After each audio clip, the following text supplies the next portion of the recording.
Je suis très heureux d'être ici avec mes collègues marocains, algériens, mauritaniens. Dommage qu'on n'a pas de collègues libyens parmi nous, mais tunisiens également, et nos amis français, bien entendu, nos amis de toujours. Donc je suis très heureux d'être ici. Il ne faut jamais passer après Mohammed, hein, je vous le dis. Ne faites jamais cette bêtise, parce qu'il dit tout, il va en parler tout à l'heure. Bien, alors je vais essayer quand même d'aborder le problème différemment. Et ce que je vais faire, c'est peut-être revenir à ce qu'ont fait nos amis hier et ce matin, c'est-à-dire l'aborder par des cas cliniques, par des vraies observations, et certaines sont partagées bien sûr avec Mohammed qui est un leader dans ce domaine. Voilà, donc je ne vais pas insister sur les choses simples et qui sont bien connues, donc la place de l'apoptose dans l'homéostasie du système immunitaire, les mécanismes extrinsèques, intrinsèques de cette apoptose et bien sûr le rôle majeur de Fas-Ligand dans toute cette affaire, à la fois au niveau de la délétion clonale et au niveau, bien entendu, de l'apoptose elle-même. Alors là, ce schéma, vous l'avez déjà vu, même s'il est un petit peu autrement, il était un petit peu autrement présenté, mais c'est ça le principe. Quand Fas-Ligand se lie avec Fas, toute une cascade d'événements va survenir, bien sûr, après l'activation, et notamment la mobilisation de ce complexe très important, comme l'a dit Mohammed, et l'enclenchement de l'activation des caspases, qui est très très importante dans les phénomènes d'apoptose à proprement parler. Donc cette voie est maintenant très classique et je ne vais pas insister.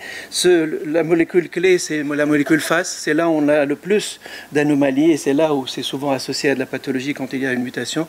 Cette molécule est une molécule qui fait partie de la famille du récepteur TNF, donc, et qui a ces parties riches en cystéine qui sont très importantes dans sa fonction. Vous voyez la structure du gène ici, le nombre d'exons est indiqué, donc trois domaines importants. Le domaine le plus externe qui joue un rôle très important, c'est le pre-ligand, qui joue un rôle important dans la trimérisation de Fas. Il faut savoir que Fas s'exprime sous forme d'un homotrimère, et pareil pour Fas-Ligand, donc c'est très très important, on le verra tout à l'heure sur le plan des conséquences en matière de mutation.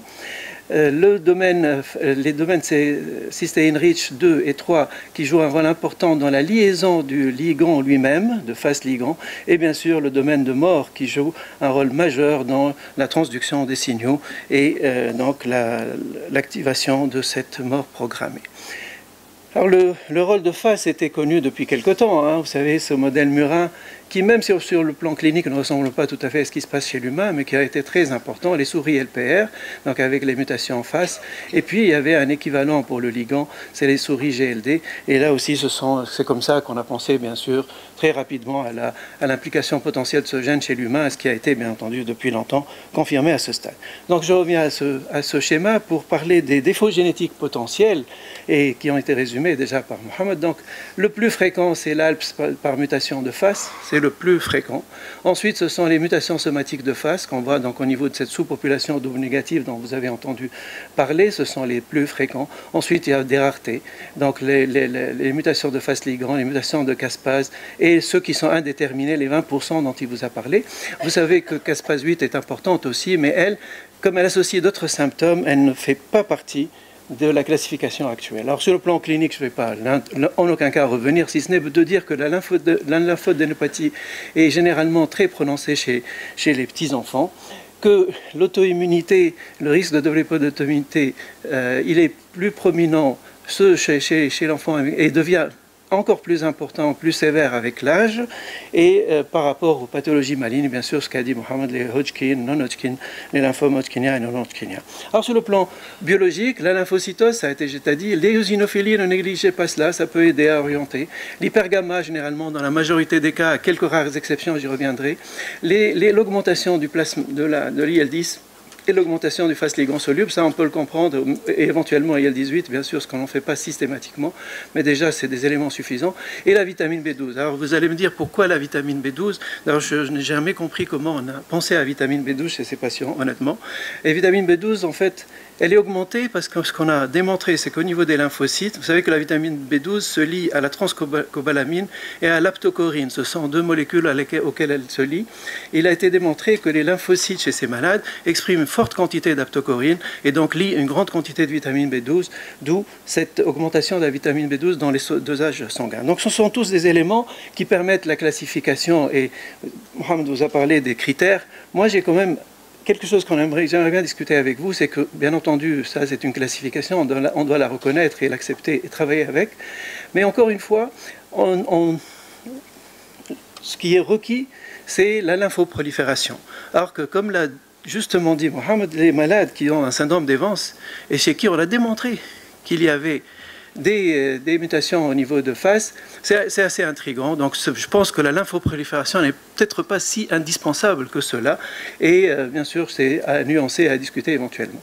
Ensuite, l'augmentation du chiffre des doubles négatives. Alors quand on travaille sur les lymphocytes totaux, ça c'est pour les immunologistes, le chiffre requis c'est 1, il faut que ça soit supérieur à 1,5%. Et quand on travaille sur les T3, quand on gate sur les T3, il faut que ça soit supérieur à 2,5%. Le reste, ça a été dit, je ne vais pas y revenir, bien entendu.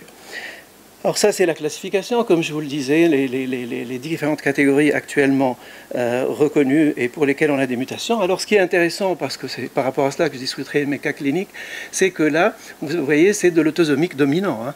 Donc à ALPS, c'est la forme qui est décrite, c'est la forme autosomique dominante. Il y a bien sûr les déficits ALP0 qui sont très très très rares, 5 ou 6 observations, et je reviendrai tout à l'heure pour en rajouter 2 dans notre série. Alors les formes qui sont relatives à l'ALPS, là aussi Mohamed en a parlé, mais bien sûr Caspase 8 est là, et chez Caspase 8 vous avez à côté des symptômes classiques des infections, et c'est ça ce qui fait un petit peu la différence, et c'est pourquoi c'est pas tout à fait classé là-bas. Alors l'algorithme, bon, c'est des choses relativement simples, on fait étape par étape, du plus simple au plus compliqué, bien entendu, comme souvent, et je crois que je ne vais pas non plus m'attarder puisque ça a été dit. Maintenant, venons-en aux mécanismes moléculaires. Alors Mohamed vous a parlé de ce que sont ces mutations en face avec la forme d'haploinsuffisance et la forme dominante. Donc dans les mutations du domaine extracellulaire, souvent c'est de l'haploinsuffisance et il vous a dit que c'était des mutations hétérozygotes du domaine extracellulaire. Donc il y a une baisse, mais parfois aussi un chiffre normal d'expression de face, mais souvent il y a une baisse. Et il y a bien sûr la pénétrance clinique qui est beaucoup plus faible. Donc c'est des malades qu'on va voir un peu plus tardivement, qui sont peut-être un petit peu moins sévères, etc. Donc ça c'est l'étape la plus intéressante, c'est ça. Et bien sûr l'haploinsuffisance, c'est parce que la mutation, la laine mutée fait qu'il ne peut pas être, soit ne peut pas être transporté à la surface le plus souvent, ou même quand il est exporté, il n'est pas exporté en quantité suffisante et vous avez donc une activation, mais elle est faiblarde. Alors il y a beaucoup de mécanismes au niveau de la cellule, de l'mRNA decay, de l'instabilité de l'ARN, etc. Plein de mécanismes qui peuvent expliquer cela. L'autre forme, et celle qui est donc là, qui est rapportée dans la littérature, c'est les dominants négatifs. Donc là, il n'y a pas du tout d'activation parce que le fait que c'est des homotrimères, comme je vous l'ai dit, le fait qu'il y ait une mutation ici, même si l'assemblage se fait, cette mutation empêche la transmission du signal d'activation et ce signal est absent. Donc c'est des dominants négatifs. Une seule version malade permet d'avoir l'expression clinique. Donc ce sont des mutations hétérozygotes dans le domaine intracellulaire de la molécule. Alors l'expression de face est normal, c'est pourquoi on ne doit pas s'arrêter à l'expression de face si on veut confirmer les choses. Et bien sûr, la pénétrance clinique est beaucoup plus élevée, on a parlé de 70 ou 80%, comme vous l'avez entendu. Alors l'autre forme exceptionnellement rapportée dans la littérature, c'est l'absence totale de face. Alors généralement, c'est des mutations du domaine transmembranaire.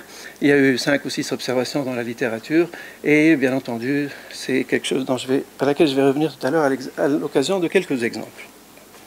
Excusez-moi. Alors voilà 2 pédigrés que nous avons obtenus auprès de collègues. Là, c'était des collègues hématologistes et là des collègues pédiatres. Donc vous voyez, c'est important de travailler avec tout le monde, avec toutes les spécialités. Vous voyez ce pédigré, c'est 2 cas, P1, P2 et un troisième, ici, dans la même famille, une large famille multiplexe, et une autre famille, toujours consanguine, ce sont consanguines, c'est ce qu'il faut noter, et ici une autre famille, une petite famille nucléaire, avec un cas également. Cliniquement, alors le patient 1, qui a été le propositus, donc c'est 8 mois d'âge, un garçon, âgé de 8 mois, une histoire familiale de splénomégalie chez sa sœur, qui est la patiente 2, et un cousin qui est décédé à l'âge de 1 an, qui avait également, il y avait aussi un troisième cousin qui était touché également. Donc, des adénopathies multiples, un peu partout, tous les territoires, une hépatosplénomégalie, il s'est présenté avec une pâleur, hépatosplénomégalie, les adénopathies dont je parlais, et il avait une anémie avec test de Crohn's positif, thrombocytopénie, un tableau tout à fait classique de ce que nous voyons, une hypergamma-globulinémie. Et lorsqu'on est allé voir les paramètres immunologiques, bien sûr, augmentation des doubles négatives, augmentation d'IL-10, de phase ligand et même de vitamine B12, comme vous le verrez tout à l'heure, et il a, sur le plan thérapeutique, il avait répondu à la corticothérapie au début, mais ensuite il a eu une toxicité, une dépendance, et il a été traité par le mycophénolate mofétyl, et il a eu une amélioration. Il est âgé maintenant de 4 années. Deuxième malade qui s'est présenté. Là, l'âge était beaucoup plus avancé, même si les symptômes ont commencé assez tôt. Donc, des adénopathies, comme vous voyez. Petit à petit, il a installé de l'auto-immunité, une thrombocytopénie, une anémie hémolytique, etc. Et ensuite, vraiment un tableau massif. Et tout cela, le diagnostic n'a pas été fait. Imaginez le nombre d'années passées avec un diagnostic non fait dans les conditions que vous pouvez imaginer. Ensuite, on a confirmé tout par la biologie, comme pour l'autre patient. Alors, de façon très intéressante, et ici c'est un tableau qui résume un petit peu toutes les données biologiques pour ces patients. Vous voyez un petit peu toutes les données pour les 3 patients, les parents de ces 3 patients dans la première famille, et la deuxième patiente avec ses parents. Donc tous les éléments y sont. Ce que j'aimerais juste signaler, c'est que pour la patiente P4, vous voyez que le chiffre DB, que je vois plus ou moins bien d'ici, voilà, était limite, et que cette patiente, contrairement aux autres qui avaient une hypergamma qui touchait toutes les classes, avait un chiffre d'IgM qui était très bas. Et ça aussi, ça fait évoquer l'overlap qu'il y a peut-être entre CVID et ALPS, et il y a eu dans la littérature récemment des observations dans ce sens. Donc il y avait en fait tous les marqueurs que nous connaissons, que ce soit les doubles négatifs qui étaient élevés, que ce soit les différents paramètres secondaires qui étaient là. Alors pour les parents, ce qui est le plus important, c'est qu'il n'y avait pas d'augmentation des doubles négatives. Vous le voyez, pour tous les parents, il n'y avait pas d'augmentation des doubles négatifs. Alors ça c'est juste pour vous montrer les images de cytométrie pour le phénotypage. Donc les chiffres, vous les voyez là. Donc ça c'est les différents patients. Donc vous voyez les chiffres par rapport à des contrôles et aux parents eux-mêmes. Donc vous voyez que le nombre était 2% pour les contrôles et les valeurs très élevées pour nos patients. Et bien sûr les parents qui étaient très faibles, qui n'avaient pas de double négatif élevé. Alors l'apoptose, bien sûr, c'est la technique, vous en a parlé Mohamed tout à l'heure, donc je ne vais pas revenir dessus, mais on a les 2 marqueurs. Un, c'est l'annexine qui marque donc qui reconnaît une molécule qui est exprimée sur les cellules en apoptose, et le 7-AAD qui est un marqueur de l'ADN et qui donc va témoigner des cellules mortes, bien entendu. Alors bien entendu, ces chiffres sont très élevés chez ces malades en ce qui concerne l'apoptose. Vous voyez ici, après stimulation, les chiffres chez le contrôle qui sont augmentés, et chez les patients qui sont abaissés, donc il y a une résistance à l'apoptose. Et vous voyez que chez le papa, il y avait un résultat un petit peu mitigé, donc un chiffre de 9,5%. Ce papa n'a aucun symptôme clinique, aucun. Nous l'avons exploré, il a été examiné, suivi dans le temps, etc. Aucun symptôme clinique. Alors, nous sommes allés bien sûr séquencer le gène FAS pour ces patients, et nous avons pu décrire dans les 2 familles et chez tous les patients touchés pour la première, enfin ceux qui étaient vivants, donc une première mutation que vous voyez citée ici, qui touche le domaine intracellulaire, et une deuxième mutation dans la deuxième famille, la patiente P4, qui est citée ici, qui touche le domaine extracellulaire. Ces 2 mutations étaient homozygotes. Donc, nous sommes devant probablement, vu que les parents sont hétérozygotes pour ces mêmes mutations, dans un nouveau mode de transmission de cette maladie, un mode autosomique récessif. Et donc là, c'est juste pour montrer la conservation de ces peptides, des résidus qui ont été... c'est des mutations faux sens, hein, ça en change le peptide. Et donc, c'est la conservation dans les espèces. Donc, c'est des peptides qui jouent un rôle majeur. Bien entendu, nous avons fait jouer les petits logiciels pour vérifier si c'est damaging ou pas, si c'est délétère ou pas. Effectivement, c'était très probablement délétère et possiblement délétère pour un autre. Alors sur le plan de l'expression de la molécule, pour le patient 1, donc ceux qui ont la mutation intracellulaire comme prévisible, il y avait une expression normale de la molécule. Alors c'est le papa qui posait problème par rapport aux reviewers, parce qu'ils ont beaucoup insisté sur cet aspect. Il avait quand même un chiffre qui était dans la norme. Je reviendrai ici. Vous voyez ici, ça c'est les enfants malades, et ça c'est le papa pour la première famille, pour la deuxième famille. Et donc tous avaient ça c'est le malade, hein, ça c'est l'homozygote.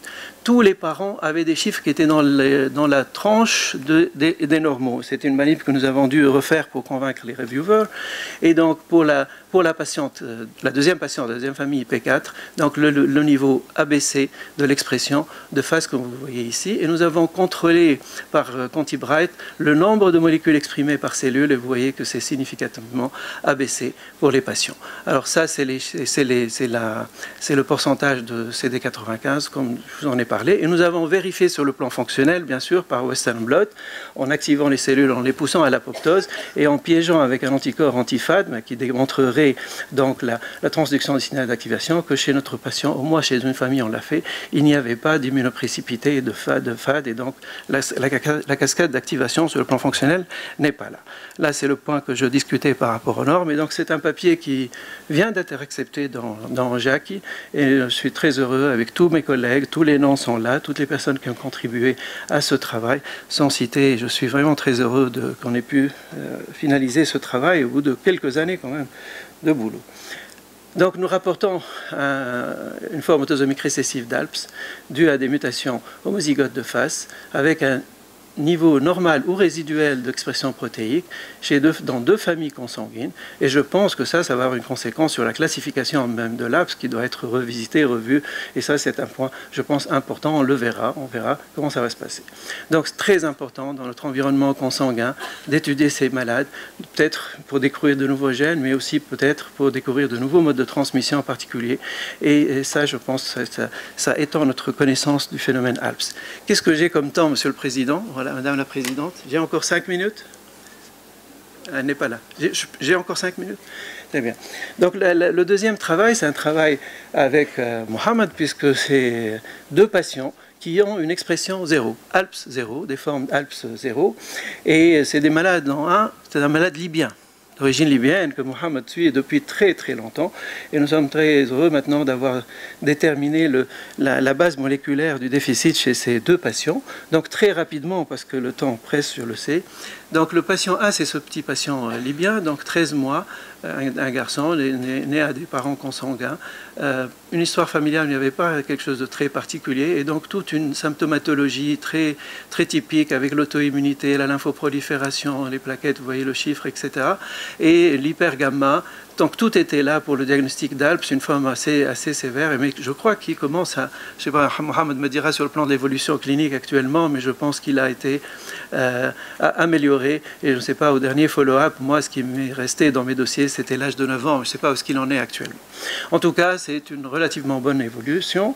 Le deuxième, c'est un petit patient tunisien, donc 9 mois d'âge, là aussi une clinique assez typique de ce que nous voyons dans l'ALPS en général, et donc voilà, je pense que là c'est le plus important, donc il n'y avait rien de particulier là-dessus. Donc vous voyez ici tous les paramètres biologiques que nous avons effectués. Là aussi c'est des tableaux avec un cadre typique, et bien entendu une absence d'expression de la molécule CD95, je crois que c'est là, donc 0, 0 comme vous le voyez, si on compare ça aux parents qui ont une expression à peu près correcte. Le dosage d'immunoglobine est ici, et bien sûr nous avons confirmé avec l'IL10 et le FAS ligand. Alors ce qu'il y a, c'est que ces deux mutations touchent l'exon 6, c'est un défaut de splicing de l'exon 6. Comme vous le voyez ici sur le cDNA, vous voyez la bande normale et la bande sans l'exon 6 pour les deux patients, donc une différence de taille. Donc ces deux mutations sont de deux types, une qui touche une séquence intronique qui altère le branching point, qui est une molécule importante, un domaine important dans le phénomène de splice. Et une deuxième, c'est une mutation qui touche en exonique le site de splice. Nous avons vérifié par RT-PCR quantitative l'expression, et vous voyez que comparativement au contrôle ici, ces deux patients n'avaient pas d'ARN messager pour cet exemple. Les deux mutations que nous rapportons sont rapportées et sont ici, donc décrites ici, et je pense que ce sont deux qui se rajoutent à uniquement 5 autres mutations dans la littérature. Donc vraiment, c'est 2 sur 7 maintenant, et ce papier est sur le point d'être publié, et je vous remercie pour votre attention.